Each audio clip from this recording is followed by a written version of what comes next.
All right. Good evening to everybody.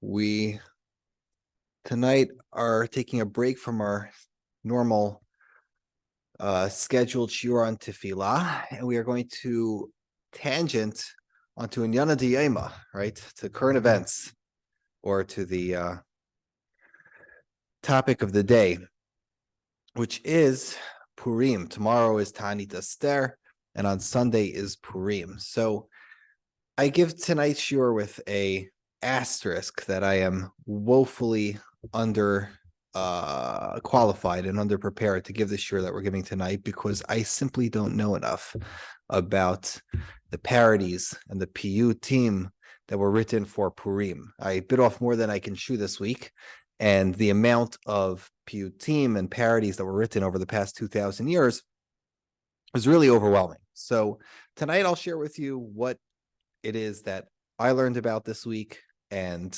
much of the content that I thought was interesting. And Bezrat Hashem, as the years go by, I'll learn more and I'll share more, and we'll all have a fun journey, so to speak. Now, if we think about the liturgy of Purim from the very earliest era, we could think to ourselves about the Kriyat HaMegillah, right? We read right here on the Bima, we read the Megillah on the night of Purim, and we say the brachot, those brachot which come in the Mishnayot and Megillah, and the entire liturgical schedule and program of the Kriyat HaMegillah does bring a significant element of Purim into the synagogue itself, right? But other than the Kriyat HaMegillah, the additions to the liturgy itself on Purim are extremely minor. We know, for example, that the Tosefta instructs us, and this is already very early, around the time of the Mishnah, the Tosefta instructs us to add into the Shmona Esrei Ma'en HaMeorah. So says the Tosefta, Kol she'en bo musaf kegon Chanukah Purim Arvit Shachrit u'mincha mitpalel Shmona Esrei ve'omer Me'en HaMeorah behoda'ah. Right?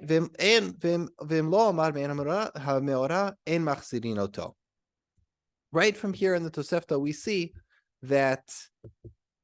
Give me 1 second.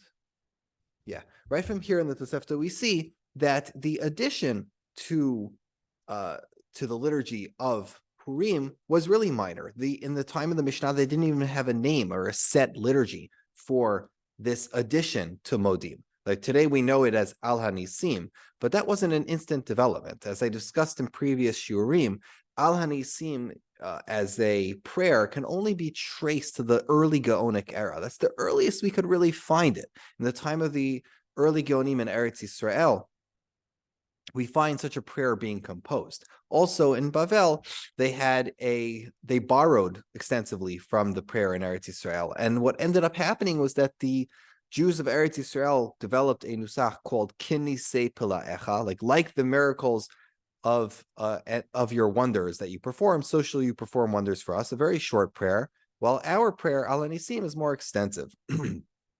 Regardless, Al Hanisim itself is a really short, really minimal addition to the Purim liturgy itself.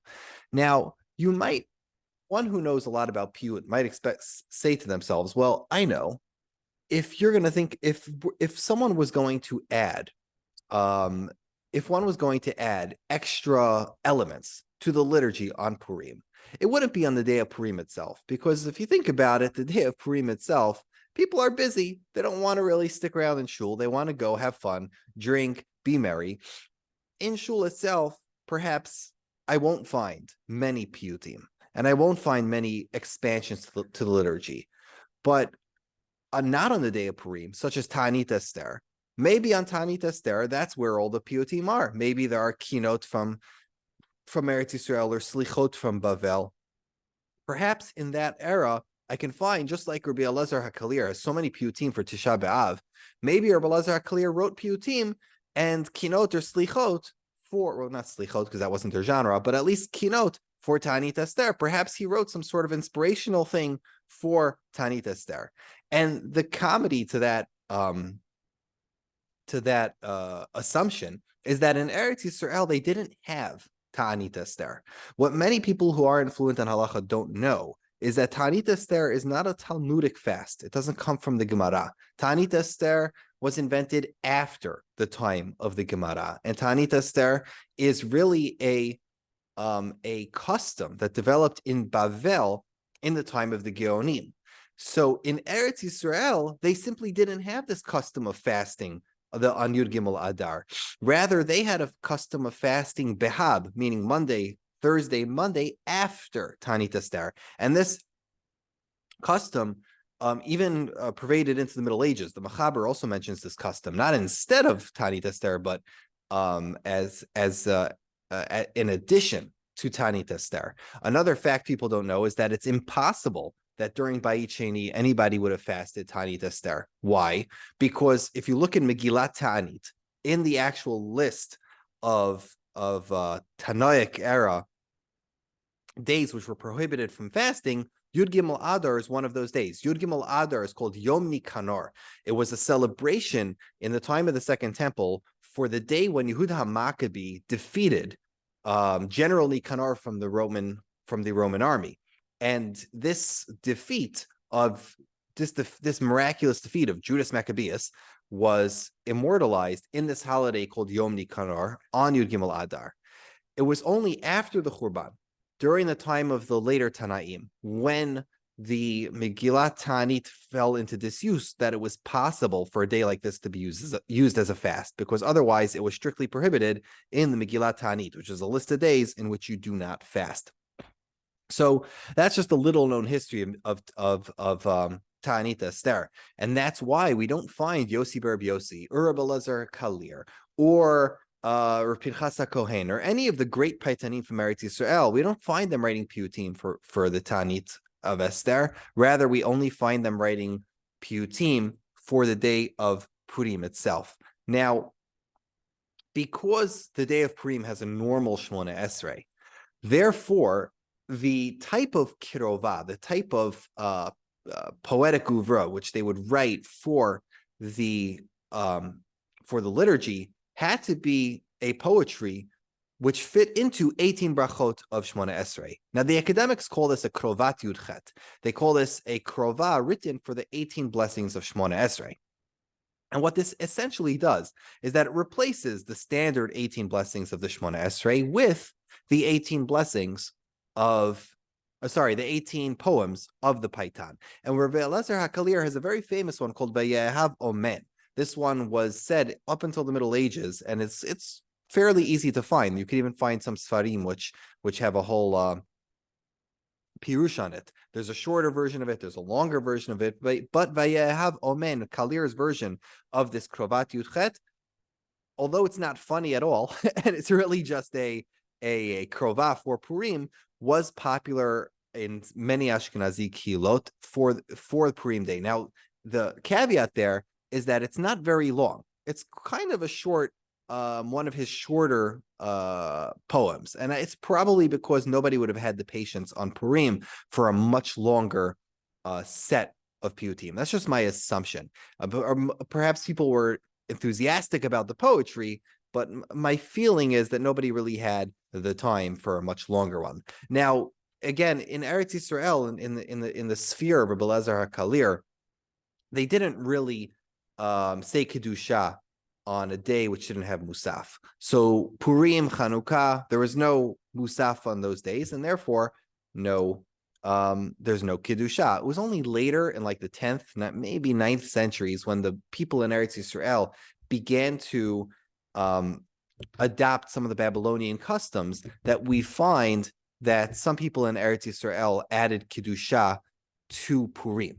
Now, one of those Piyutim, one of the later Piyutim that has, what do you call it? One of those later Piyutim from the Geniza that we have does have extra expansions for the Kedusha. And in other words, instead of just being a regular krova for the 18 brachot Shmona Esrei, it also has an extra expansion to introduce the Kedusha. Now, this is the first time, at least in the synagogal poetry, that we find something that seems to be like a joke. It's not clear if this is quoting a midrash that we just don't know about, or if the Paitan is just trying to be funny. It says, "Vayomer malach." Let's go start from top. Vamelach shav mechazot beneser gano machtov mekatzim netiotel miyabeshim ratov. Vayomer malach b'dmut chavrona zachol atov v'davar bi'ito matov. Essentially, this is a not very good poet who's trying to retell the story of Megillat Esther, and he's using the first words v'hamelach shav vayomer, right? He's trying to use the first words of every pasuk. His rhyming's not so good. He's not the world's greatest poet. We don't know who he was, but he was definitely expanding upon earlier piyutim. But finally, it says about the fate of Haman. Vayitlu no sha'im le'oyevu britcho hotziu prusho namu akol yeshuva malo b'rasho. What that means is that they hung Haman. The Jewish people hung the enemy on the tree, and in his fear, he soiled himself, meaning that Haman pooped his pants.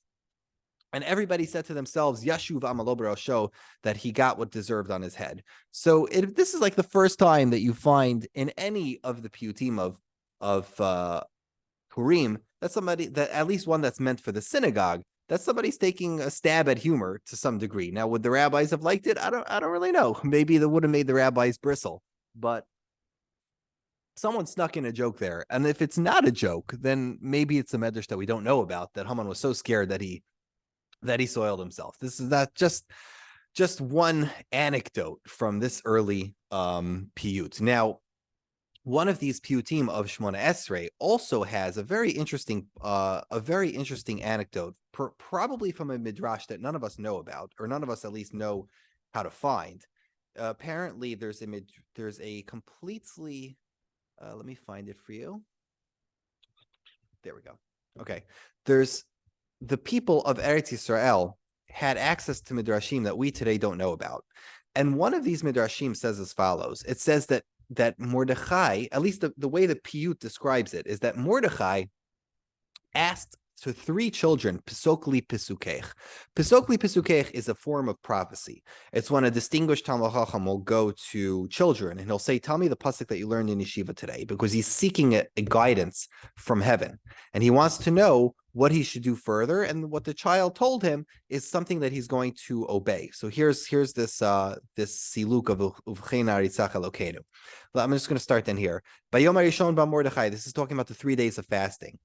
El petach beit hagionai besak be'efer v'rov vigonai maskir tzitkat sheloshet eitanai morid ma'od kinachalei Adonai yatsa na'ar lekrato koreh betorat Hashem. He stood and he kissed the boy on his head, and his tears fell on him. And Amarlo b'ni ma karata hayom emor. Tell me what you learned today. Amar Adoni karati hayom liyishuatcha kivinu Hashem. He told him kiviti Hashem. He said that today the pasuk we learned is that you have to pray to Hashem for hope, right? We hope to Hashem for his Yeshua. The same thing happens on day 2. He finds another boy and he says, Amar lo b'ni amor psukecha lezekenach ulai tisamachu. Amar hanar. Baruch hagever iftach b'Hashem v'haya Hashem miftacho. The second child tells him also you have to trust in Hashem, and Hashem will help you.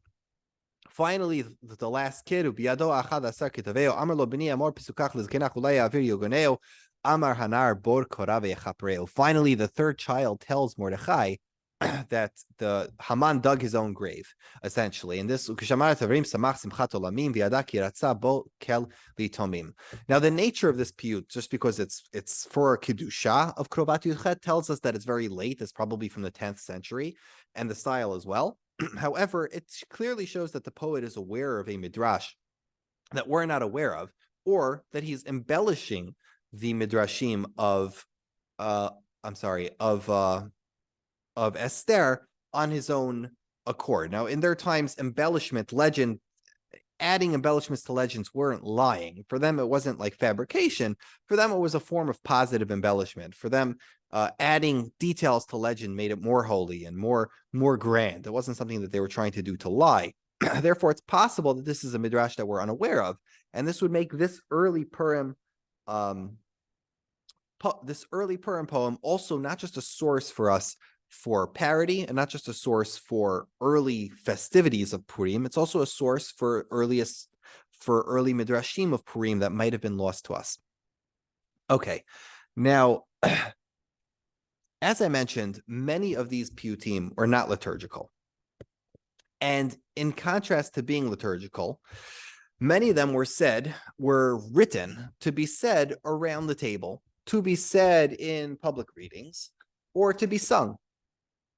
And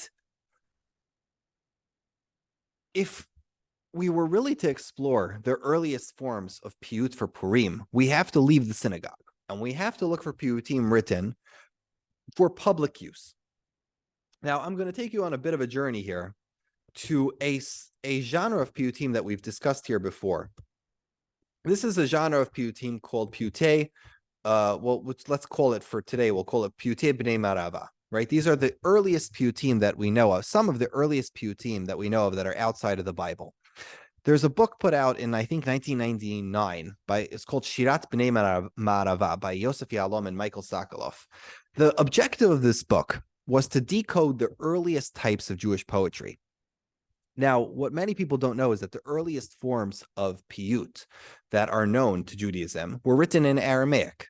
Anything that's not biblical, the earliest artistic expressions of Jewish worship and of Jewish culture did not begin in the golden age of Spain.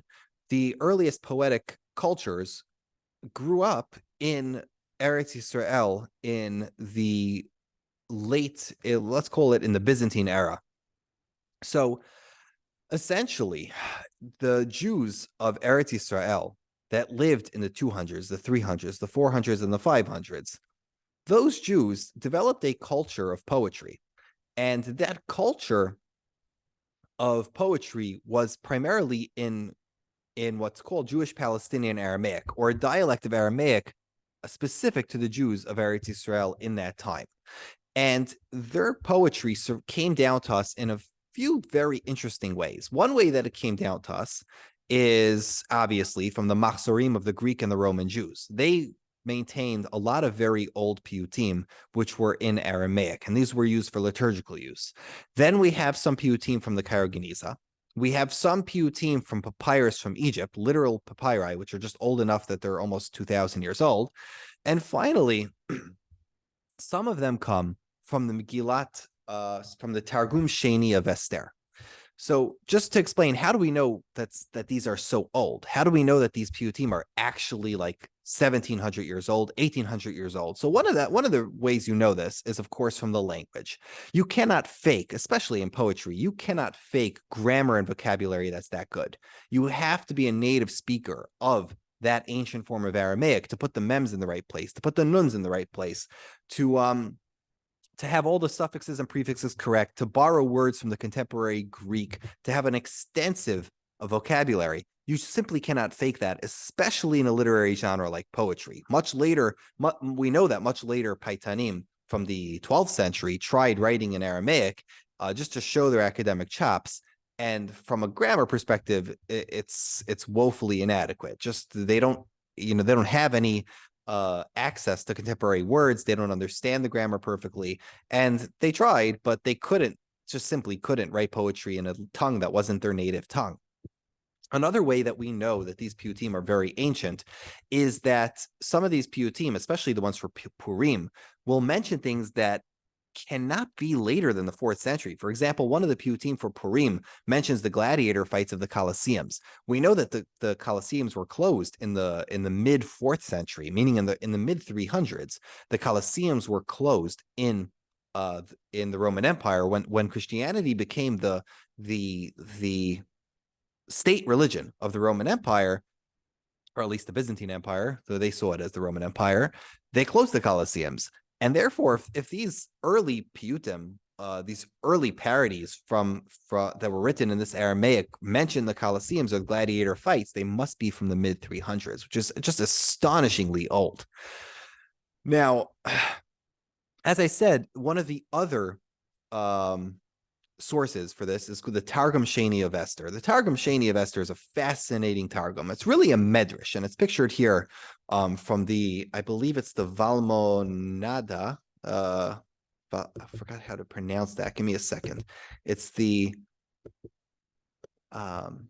Valmadona 1 or the Sassoon 282. There's essentially two ways of describing that manuscript, but the Valmadana 1 is a manuscript, an early manuscript of the Targum Sheni from the 1100s. It's a fascinating manuscript because it's written like a month before the persecutions of the Jews of York and the Jews of England by the coronation of King Richard. So this is like the only Hebrew Bible that we have from England in the, I think it was July 6th, 1189 or some absurd date like that, like almost a month before the Jews really escaped that region. But for some reason, this Bible, this Tanakh, survived, and in it had a Targum, and this is the Targum Sheni, the second Targum, which is really a very embellished, it's a very embellished midrashic Targum from the early Eretz Yisrael. The language, the Aramaic, is good enough that we can tell it's probably from the 4th or 5th century in Eretz Yisrael, and in it there's a lot of Piyyutim for Purim, and so this incredible Targum also gives us a window into the Piyyutim for Purim. Now, I'm going to go through a few of them with you here, just because some are funny, and they're all, besides being funny, they're all very much worth seeing. So let's see what I can go through with you here. So here's the first. Here's the first one. The first Piyyut that I want to see together, and I'm going to show you pictures of the book Shirat B'nai Ma'arava. The first one here is one that's is essentially like a parody where it's Haman HaRasha. It's Haman from the story.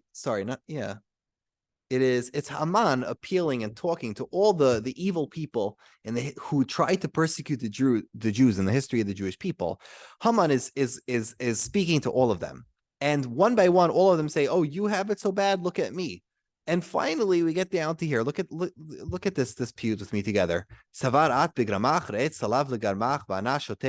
Right. So this is finally at the very end of the poem. We have Jesus, or in Jewish terms, Yeshu, who himself comes and tells Haman, "You think it's so bad? You're on your cross and I'm on my cross." I'm going to show you here the Hebrew translation versus the original Aramaic. You see, in the Septuagint and in the Christian versions of the Bible, they believe that Haman was crucified, even though the Jewish sources never say this. But the Jews were aware of this. They probably thought it was funny. They knew it wasn't. Probably most of them knew it wasn't true. If you look at the Hebrew Bible, in other words, the Bible, if you look at the Megillah Esther, it's clear that he was hung on a tree, or he was hung on a large wooden pole. He wasn't crucified. But a lot of the Christians believed that Haman was crucified. So if we just translate here, what Yeshu is telling him, it says, "Me'uneh bashot yilud isha v'karoli ben Elohim simar b'masmarim musumarim b'yevarei tov mimeni ochal sorim sofal shal hanikuv notnim lecherpa b'chol v'ir amar ploni." Essentially, he's saying, I'm sorry, that I, the son of a woman, meaning an actual baby who was born, not a god. I was sakif bestikutus. I'm sitting here on I am stuck on a pole. Minatazin tus, meaning the son of that. I'm not sure if this means woman or it's a pejorative word for a woman, like a whore. V'karon yati Christos, and they called me, the Christos. Samar b'mismarim, and I was tied up. Bigapai mismarim. And they what's it called? Banged into my organs. Tav mini achal sarin. Essentially, like, horses are better than me. This is essentially Yeshu making fun of himself, that he was called Christos, and however he was taken to the deepest humiliation and crucified on a cross. So this is a really interesting. This, of all the Piyyutim from the 300-400s, this one's interesting. First of all, yes, it's funny. But on the other, it's funny if you're Jewish. If you're a Christian, this is not funny at all. But if you're essentially, the other reason that this is interesting is because this tells us that the Jews decided that it was totally fine and funny to equate Haman with Yeshu, and to make the holiday of Purim and the parodies of Haman kind of equal to the mockery they would make of Jesus, because why not? It's just as funny. And if you really do believe that Jesus was crucified, that Haman was crucified, well, so was Yeshu, so why not?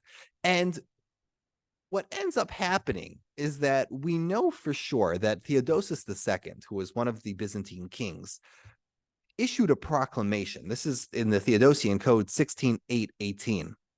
He issued a proclamation banning all the Jews from burning Haman-like effigies, because apparently what the Jews would do is that they would take a doll that looked like Haman, and they would crucify it and then burn it while, singing and laughing and drunkenly dancing.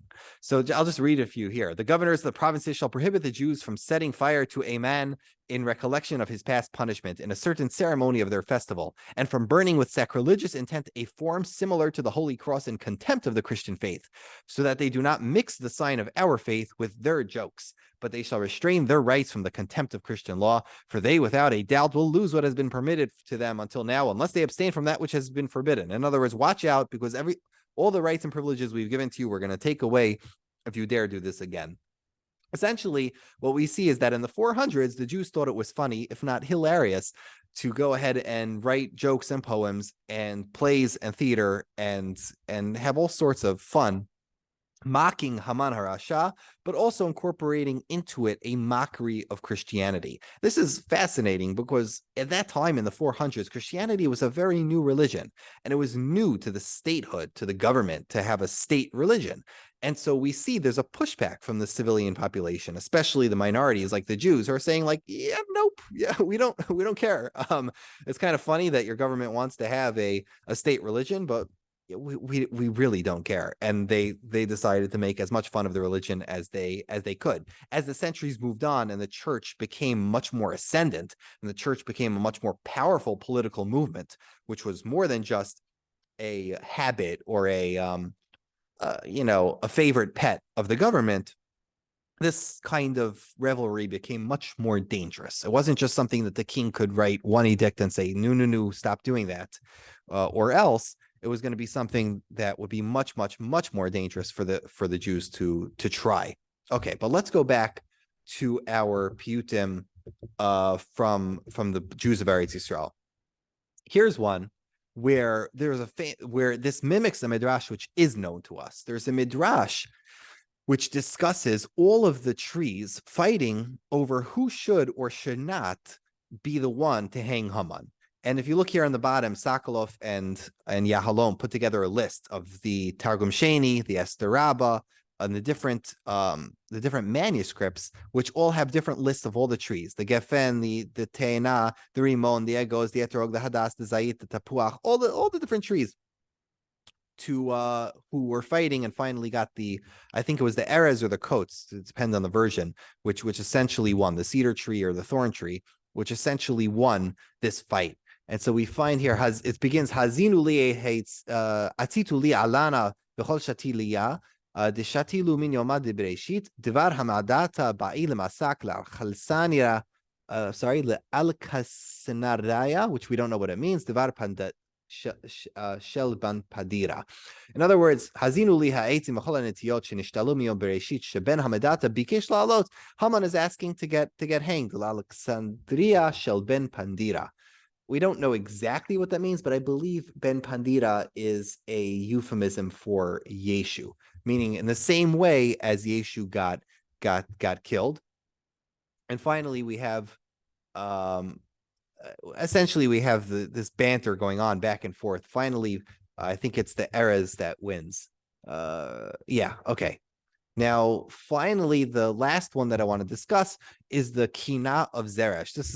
This one got a little bit more famous because in the time of the Piyyutim of Eretz Yisrael, the Kina was one of their most favorite genres. Now, in part of their culture was to hire people to recite eulogies and to recite dirges for people who had passed away. And the women especially were very moved by this. It was a very big part of the culture for women to recite and to listen to dirges and elegies and keynotes. So this was a huge part of their culture. And once a genre becomes typified or entrenched enough that it's worthy of parody, that's when you know that it's already quite old. It's at least 50 years old or something. It's definitely decades old. This one is called, I believe it's called there's really no title to Putim in that time, but some people will call it Ayalat Zeresh, or the woe, the size of Zeresh. So essentially, I'll read it to you here in Aramaic. Let's do it in Hebrew actually. B'shashin salvu aseret bnei Haman. In the time when the 10 sons of Haman were crucified, Yelala Zeresh v'tzaka az Zeresh, their mother, cried out, how terrible is Haman, who set a trap for us.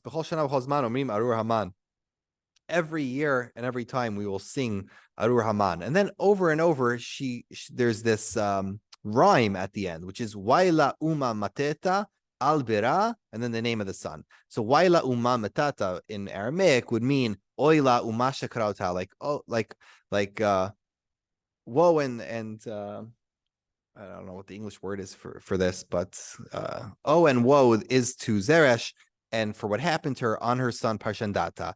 Vaila uma matata al birad dalfon. Finally, at the end of this is the kind of thing which you really can't say in the synagogue. Here we have the final part where she says as follows: Kara Haman bekitvuvai tela yehoy Yehudai salvon yata v'yat panoi v'shtairat ana lebal chudai. Right. So Haman wrote in his book that there will no longer be Jews.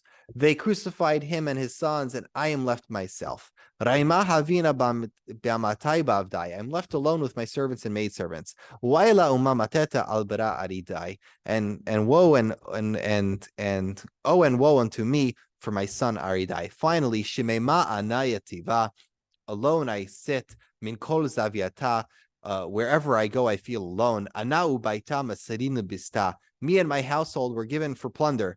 Talat chavla bekadla. She tied a noose around her neck. V'hanakta garmazinita, and the whore essentially choked herself. Waila umamatata albara vaizata. Essentially, it rhymes with zanita. So Waila Uma Matata, Oila Uma Shakara for her son Zanita, her son Vaizuta. Very interesting. So we have many legends about what happened to Zeresh. For example, that she became a maidservant of Esther, or that she fled the country with her sons, with the rest of her sons.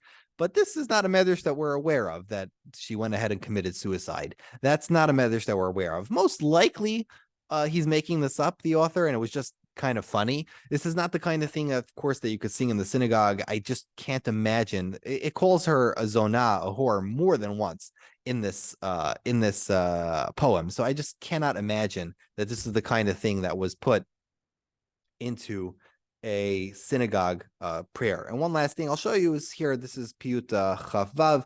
At the end, it just dates itself a little. It says, Mandet paramin kadmaya hu yishitze achrai v'tinaka min romaya v'sirkaya biad ama Yehudai. One of these poems says that the Hashem who gave retribution for our forefathers, who should also give retribution and punish our most recent tormentors, and Hashem should exact revenge on the Romans and on the Arabs by the hands of the Jews. Fascinating Piyutim. This is all from the 300s, 400s, and 500s. So this is really the earliest Piyutim, which have a sense of humor. They have parody, and they're topical. They teach us a lot about not a lot, but quite a bit about the culture of the Jews at the time and how they interacted with Goyim of their era. Now let's move on a little bit and go further into medieval times. If we leave the Dark Ages and we go past the time of Rebbe Elazar HaKalir, like go past the 600s, the 700s, the 800s, when they're only developing one or two piyutim here and there for the Shemoneh Esrei of Purim. When we move into the Middle Ages in the 1000s and 1100s, we have many more piyutim being written. Now these piyutim especially in the golden era of Spain, we find, at least from what I found so far, the Spanish piyutim that occur for Purim, at least from what I can see, are synagogal but much more elegant, while the Ashkenazis seem to, as far as I could tell, they seem to retain more of a humorous and parodic element to them. So let's start with this. I'll show you the Machzor Vitri. The Machzor Vitri was probably from the early 12th century. And in the Machzor Vitri, it prescribes a poem for the night time by Arvit. Let me share my screen here. Here by Arvit, instead of Leil Shimurim that we know from Pesach, this is a parody called Leil Shikurim Huzeh Halayla. Right? This tonight is the night of drunkenness. Lismoach biyayin hatov v'lagila. Purim al shem hapur nekra bagila yiskol anu b'kriyat megila. Hamariv belel hazeh yishakru kol yitzurim lehizacher chok asher nikva b'purim. Arur ha'ish asher yado yarim lishtot mayim hameorarim. It's fun. It's a beautiful poem, and it's shocking that they actually prescribed to say this in shul after Arvit. But this was the fun of Purim, and seems to be maybe a hint that perhaps people liked getting drunk on the night of Purim as well in 11th century or 12th century France. However, in Spain, I don't think we find this. Now, maybe I'm wrong. In subsequent years, I'll know more. But in Spain, at least the Piyutim of Rabbi Yehuda Halevi are very elegant. They're not really humorous. Rabbi Yehuda Halevi focused most of his poetic oeuvre on Purim to the Shabbat Zachor, which is before Purim. And on Shabbat Zachor, he dedicates these beautiful piyutim, whether it's a reshut, whether it's a nishmat, a mi kamocha. He dedicates these piyutim to the love of Hashem for Klal Yisrael and how Hashem saved us from Haman. And these are honestly beautiful piyutim. And you could look them up in Dov Yardain's compendium of Yehuda Levi's Shirim. I think it's from page 250 and onward in volume 1. It's available online for free on the Dov Yardain website. The most famous of all of these is Mi Kamocha Ve'en Kamocha Minid Malach. And I know that this poem is still said today by Sephardic congregations everywhere. They don't put it in the proper place, which was in the Mi Kamocha of Kriyat Shema, but that's all piyutim. They took out of the standard, out of the formal liturgy, but they took it out. And a lot of Jews will say it. A lot of Sephardic Jews will say it before Kriyat Torah, or they'll say it before Baruch She'amar. I am actually not sure about the first part about this. The Mi Kamocha Ve'en Kamocha, that beginning stanza, it's not there in the earliest versions, so I'm not sure if this came later. You see, what happened is that in following centuries, many authors mimicked Mi Kamocha Ve'en Kamocha. So I'm not entirely sure if what sentences of it are original, which aren't. I know there was some books written on Mi Kamocha Ve'en Kamocha. I think by Rafael Chazan, his name was, a scholar who covered the development of Mi Kamocha Ve'en Kamocha. I think it was let's see. Yeah, I think it was. His name is Ephraim Chazan. I'm sorry. Ephraim Chazan wrote a sefer on Mi Kamocha Ve'en Kamocha. And just as an example, some locations in Europe, they had a Purim Sheni, right? People would have, for all different reasons, if there was a miraculous salvation from the non-Jews, they would have a Purim Sheni. And in those Purims, they would write for those Purims, they would write their own piyutim. And oftentimes they were in Hebrew, more often they were in Ladino. And they would write these expressions of joy and parodies to celebrate those times. One that I'm thinking off the top of my head is there's I think it's called Purim Edom, when the Spanish unsuccessfully tried to take the port of Algiers in 1541, I think it was. When the Spanish were unsuccessful, the Jews were very relieved because the Spanish had the court of the Inquisition, and the Spanish were forcibly Christian. So when they repelled the invasion, the Jews made a Purim for that. They also made a Purim in the 1700s. And we have, from that era, we have entire books in Ladino. We have entire books of piyutim from that era. Let me share my screen with you one more time, just to show you some of those svarim that we have. Oh yeah, sorry. This is let me just catch up to my slideshow. This is Bernard Grosfeld, who was a musmach. He was a Talmud of Moshe Feinstein. He was a big expert on Targum, and he wrote the translation of Targum Sheni. Furthermore, we have, if you want, anybody's interested, one here is an interview with Rabbi Grosfeld, and another here is a link to a video about the Codex Valmadonna, which is the most important of the codexes on Targum Sheni. This is Yehuda Levi. And finally, here are these earlier books that we have, the Canción de Purim. The Jews also were very much like the type of Spanish song called the coplas, and the Jewish in Ladino they would what's it called, compose many of these coplas type poems. I think they had quatrains or something like that. It's kind of like today we have grammar. The Spanish had their own version. They had their own songs which they liked, and they would make a lot of Purim songs in that style. Now, one more thing I should speak about just when we're on the topic of parody is outside of the realm of poetry, there were, of course, many parodies written for Purim. And some of the most famous ones already began in the 14th and 13th centuries, the Kilonimus Bar Clonimus. Kalonimus Bar Clonimus wrote the famous Masechet Purim, which is like a parody on the Talmud. And here I'll just show you the end of it. Hadran alach ein korin v'slich alach Masechet de Purim berachamid shmaya v'inun arba parkin v'din samanhon ba'adar ha'ashir Purim ein korin. It's a really funny. If you're fluent in Talmud, you'll enjoy Masechet Purim. It's available in many different versions. It's not as well read today, but there was a time when knowing Masechet Purim was almost like the Aleph Beis of Purim, because so many later parodies were modeled on Masechet Purim. Also, or the Ralbag wrote something called I think it was Masechet Starim, in a similar vein. This is a version of Masechet Purim which says Hakol Chayavin Leil Shikurim Huzeh Halayla. It says somewhere here on this page, it says that everyone is chayav to gamble and play dice on this day, which is kind of funny.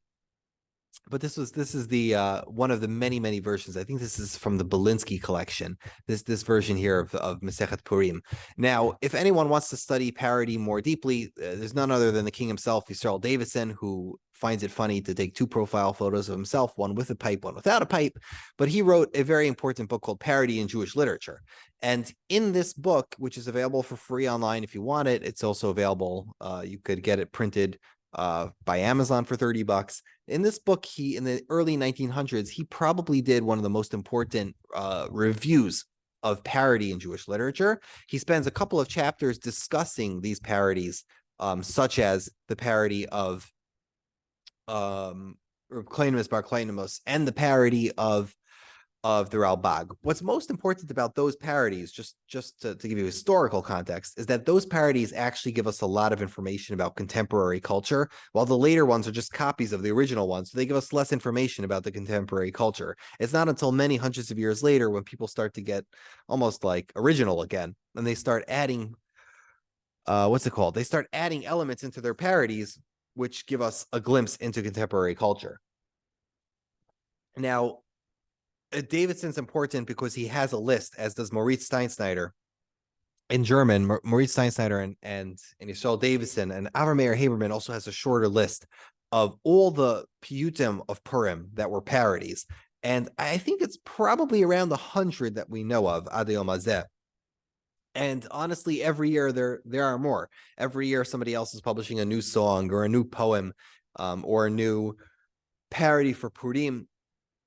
And it keeps everybody entertained, to be honest. And I feel like there is what to be gleaned from, if you want to get dry and academic about it, of course, there's what to be gleaned from studying the poetry and to studying the Piyyut.